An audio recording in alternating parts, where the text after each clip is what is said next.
Cycle না থাকায় যে আমাকে এভাবে টিউশন যেতে হবে আমি তো ভাবতেই পারিনি। চলো গাইস, তো ঘটনাটা প্রথম থেকে বললি। তো আজকে সকালটা শুরু করলাম প্রাইভেট দিয়ে, আর আমি এখন প্রাইভেট যাচ্ছি।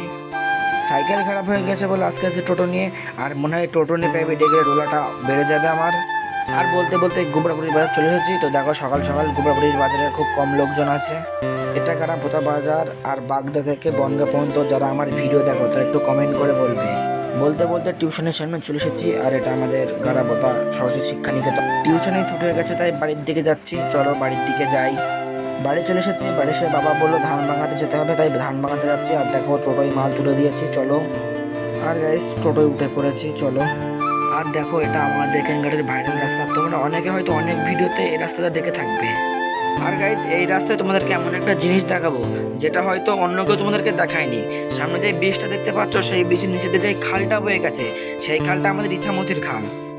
আর বলতে বলতে মিলের কাছে চলে এসেছি, আর আমরা আজকে এই মিলেই আমাদের ধানটা ভাঙাবো।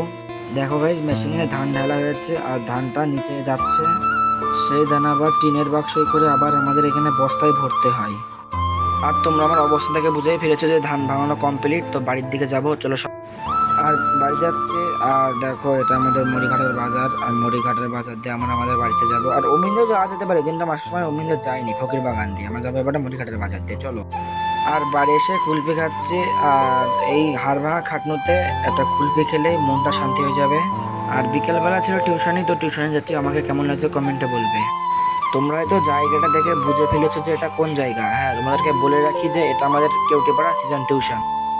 আর গাইস ব্লগটা শেষ করছি বিকালে বন্ধু বান্ধবের সাথে ইয়ার্কি দিয়ে। আর তোমাদের যাদের ভিডিওটা দেখে ভালো লেগে থাকে তারা লাইক কমেন্ট শেয়ার এবং অবশ্যই অবশ্যই সাবস্ক্রাইবটা করে দেওয়া।